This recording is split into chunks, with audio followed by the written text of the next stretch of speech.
2025년 맥주감사 주일 설교 주제는 하나님의 성실입니다.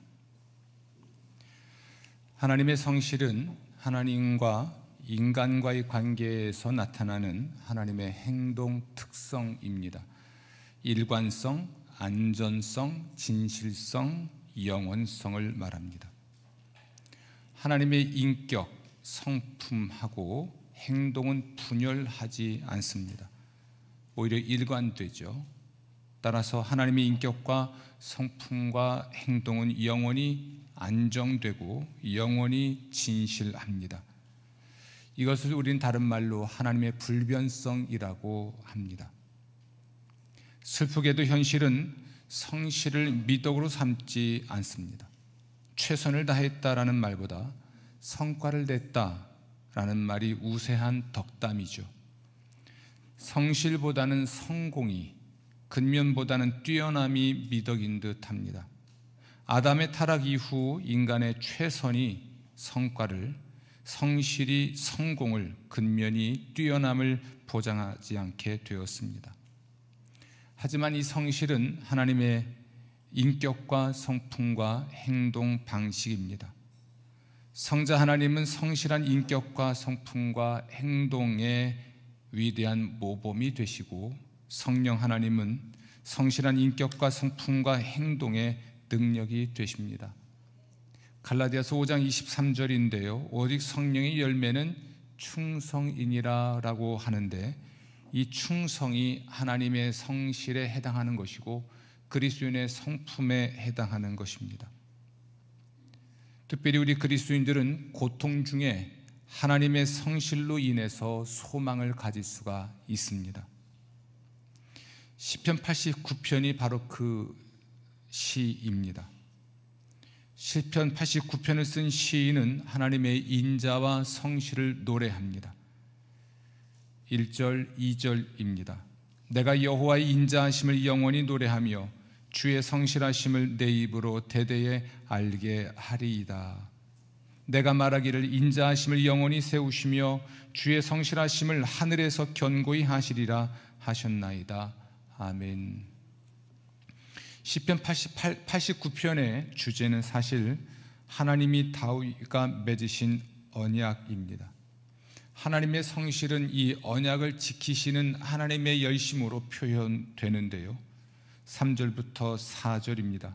나는 내가 택한 자와 언약을 맺으며 내 종 다윗에게 맹세하기를 내가 내 자손을 영원히 견고히 하며 내 왕위를 대대에 세우리라. 아멘. 이 언약은 하나님의 인자하심의 증거입니다. 성실하신 하나님이 흔들림이 없이 이 언약을 이루실 겁니다. 이 언약이 하나님의 인자인 이유가 있습니다. 20절 말씀 보면 다윗은 하나님께서 찾아내셨기 때문에 이스라엘의 왕이 되었기 때문이죠. 따라서 다윗은 하나님의 인자하심으로 왕이 되었습니다. 그의 공로, 그의 자격이 아니라 하나님의 인자하심으로 왕이 된 것입니다. 다윗은 하나님께서 함께하여 견고하게 하셨고 힘있게 하셨기 때문에 승리할 수 있었습니다. 따라서 다윗은 하나님의 성실하심으로 높아졌죠. 24절입니다. 나의 성실함과 인자함이 그와 함께하리니. 하나님의 인자와 성실은 영원합니다. 하나님은 다윗을 흔들림 없이 사랑하셨습니다. 흔들림 없이 사랑하시는 것, 이것이 하나님의 인자입니다. 또 하나님은 다윗과 맺은 언약을 지키기 위해 조건 없이 헌신하셨습니다. 언약을 지키기 위해 조건 없이 헌신하는 것, 이것을 하나님의 성실이라고 말합니다. 이렇게 다윗은 하나님의 인자와 성실로 인해서 이스라엘의 장자, 곧 이스라엘의 왕이 되었고, 심지어 세상 왕들에게 지존자, 곧 세상 왕 중 가장 높은 자가 될 수 있었습니다. 하지만 시편 89편을 쓴 시인의 현실은, 그리고 그 시대의 이스라엘 민족의 현실은 하나님의 인자와 성실이 의심스러울 만큼 고통스러웠습니다. 다윗의 후손이 하나님의 가르침을 버렸고 하나님의 법령들 안에서 걸어가지 않았고 하나님의 규정들을 어겼고 하나님의 명령을 따르지 않았기 때문입니다. 하나님은 회초리로 그들의 범죄를 벌하셨고 때림으로 그들의 잘못을 벌하셨습니다. 그들에게 화를 내셨고 그들을 쫓아내셨고 내치셨습니다. 그들에게 해주신 언약을 저버리셨고 그 왕관을 땅에 던져 더럽히셨습니다. 모든 성벽을 무너뜨리셨고 성체들을 쑥대밭으로 만드셨습니다. 그래서 그 이웃들에게 약탈과 창피를 당하게 하셨습니다. 전장에서는 버티지 못하게 하셨고 그들의 영광을 그치게 하셨고 그의 왕위를 땅에 엎으셨습니다. 적들의 오른손을 높이 들어주셨고 모든 원수가 기뻐하게 해주셨습니다. 하지만 다시 한번 말씀드립니다. 하나님의 인격과 성품과 행동은 분열되지 않습니다. 따라서 하나님의 은혜도 하나님의 성실이겠지만 하나님의 진노도 또한 정당하고 하나님의 성실에 해당합니다. 시편 89편 30절부터 32절입니다. 만일 그의 자손이 내 법을 버리며 내 규례대로 행하지 아니하며 내 율례를 깨뜨리며 내 계명을 지키지 아니하면 내가 회초리로 그들의 죄를 다스리며 채찍으로 그들의 죄악을 벌하리로다. 아멘. 하나님이 회초리로 하나님 백성의 죄를 다스리는 것 또한 하나님의 성실인 것이죠. 하지만 진노 중에도 하나님은 인자하셨고 성실하셨습니다. 33절부터 35절입니다. 그러나 나의 인자함을 그에게서 다 거두지는 아니하며 나의 성실함도 패하지 아니하며 내 언약을 깨뜨리지 아니하고 내 입술에서 낸 것은 변하지 아니하리로다. 내가 나의 거룩함으로 한 번 맹세하였은즉 다윗에게 거짓말을 하지 아니할 것이라. 아멘. 따라서 시편 89편 4절 내가 내 자손을 영원히 견고히 하며 내 왕위를 대대에 세우리라 라는 하나님의 언약은 지켜질 것입니다. 35절부터 37절인데요. 내가 다윗에게 거짓말을 하지 아니할 것이라. 그의 후손이 장구하고 그의 왕위는 해같이 내 앞에 항상 있으며 또 궁창의 확실한 증인인 달같이 영원히 견고하게 되리라. 아멘. 그러므로 시인은 시편 89편을 지은 시인은 하나님의 인자와 성실을 믿었습니다. 하나님의 인자와 성실을 노래했습니다. 그리고 긴급한 상황에서 하나님의 인자와 성실에 호소하며 기도했습니다. 46절부터 52절입니다. 여호와여 언제까지니이까? 스스로 영원히 숨기시리이까? 주의 노가 언제까지 불붙듯 하시겠나이까? 주여, 주의 성실하심으로 다윗에게 맹세하신 그 전에 인자하심이 어디 있나이까? 주는 주의 종들이 받은 비방을 기억하소서. 여호와를 영원히 찬송할지어다. 아멘. 아멘. 내가 내 자손을 영원히 견고히 하며 내 왕위를 대대에 세우리라 라는 하나님의 언약은 나사렛 예수 그리스도를 가리킵니다. 다윗은 하나님이 택하신 자이고 하나님의 거룩한 기름을 부으신 자로 하나님 대신 하나님의 통치권을 행사하는 자입니다. 하나님은 다윗을 하나님 백성에게 장자 곧 왕이 되게 하시고 세상 왕들에게 지존자가 되게 하실 것인데 다윗의 통치는 그의 후손 대대로 계속될 것입니다. 하나님 백성의 왕이자 세상의 왕은 정확히 나사렛 예수 그리스도를 가리킵니다. 다윗이 이스라엘 곧 하나님 백성의 왕인 것은 이해하겠지만 그가 어떻게 세상 모든 왕의 왕이 될 수 있겠습니까? 그러므로 하나님의 백성의 왕이자 곧 세상의 왕이라는 것은 정확하게 나사렛 예수를 가리킵니다. 나사렛 예수는 다윗의 후손으로 세상에 오신 하나님이시기 때문입니다. 그는 죽임을 당하셨으나 하나님이 다시 살리셨고 교회의 머리와 세상의 왕이 되게 하셨습니다. 따라서 내가 내 자손을 영원히 견고히 하며 내 왕위를 대대에 세우리라 라는 말씀에는 세상 구원을 위한 하나님의 성실이 담겨 있습니다. 질문합니다. 하나님은 어떻게 영원에 이르도록 다윗에게 후손이 있게 하실까요? 하나님은 어떻게 대대로 다윗의 왕위를 굳게 세우실까요? 영원히 있을 다윗의 후손은 우리 주 예수 그리스도이십니다. 또 대대로 굳게 세워질 다윗의 왕위는 우리 주 예수 그리스도의 왕위인데, 예수님은 죽임을 당하셨으나 하나님이 다시 살리셨고 주와 그리스도가 되게 하셨기 때문입니다. 내가 또 그를 장자로 삼고 세상 왕들에게 지존자가 되게 하며 라는 말씀에는 하나님의 성실이 담겨 있습니다. 하나님이 다윗을 장자로 삼으신다는 것은 예수님을 교회의 머리가 되게 하시는 것이고, 세상 왕 중 가장 높은 자가 되게 하신다는 것은 예수님을 세상의 통치자가 되게 하시는 것이기 때문입니다.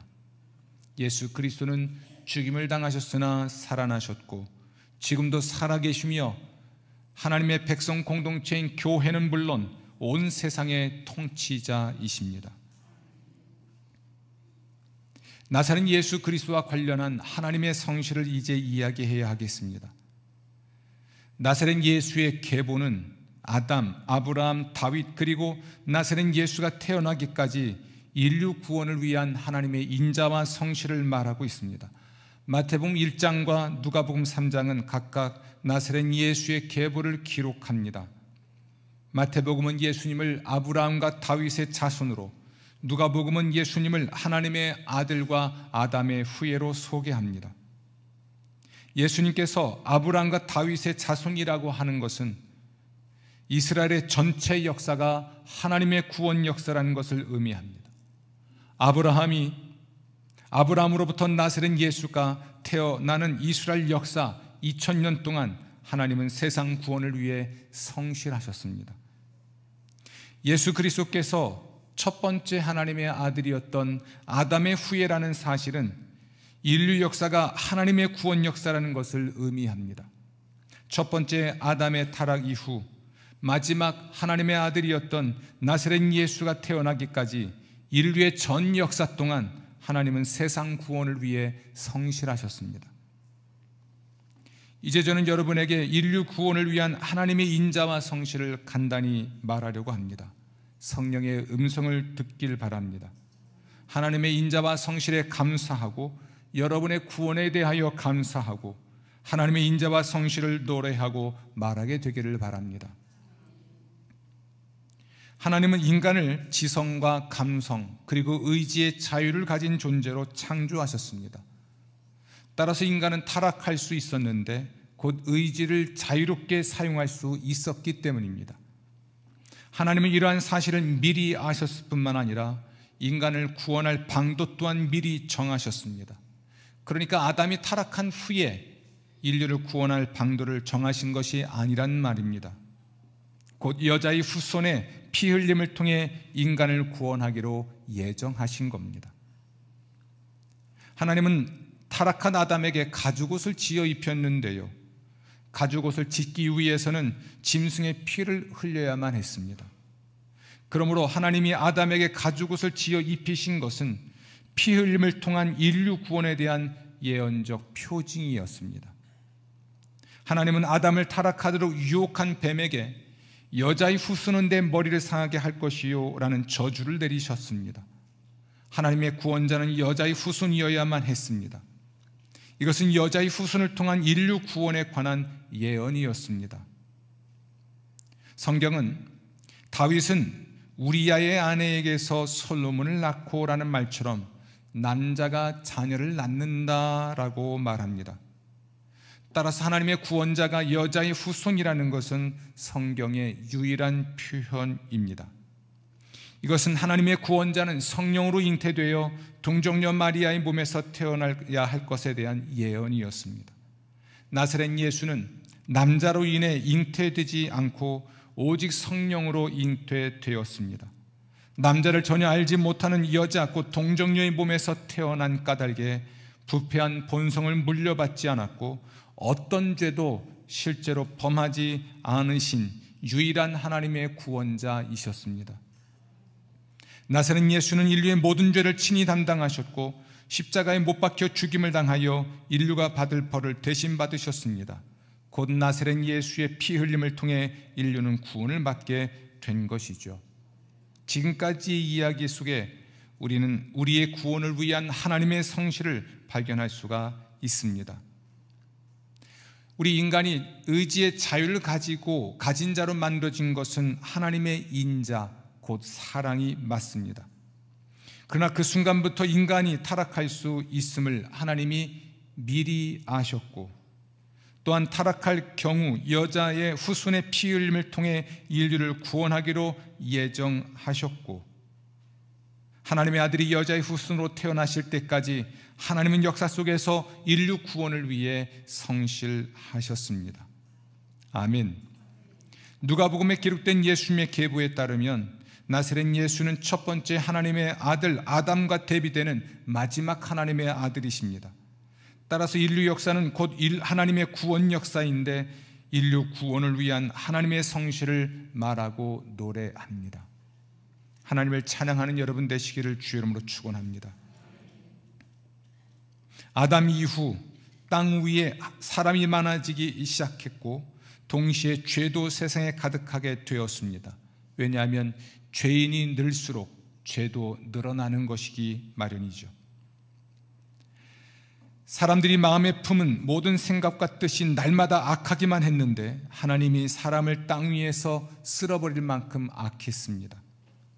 하나님은 세상을 물로 쓸어버릴 결정을 하시는 동시에 한 가족을 통해 세상을 구원할 결정도 하셨습니다. 곧 노아에게 방주를 만들게 하셨고, 노아와 그의 가족 8명을 방주로 구원하셔서 심판후를 준비하셨습니다.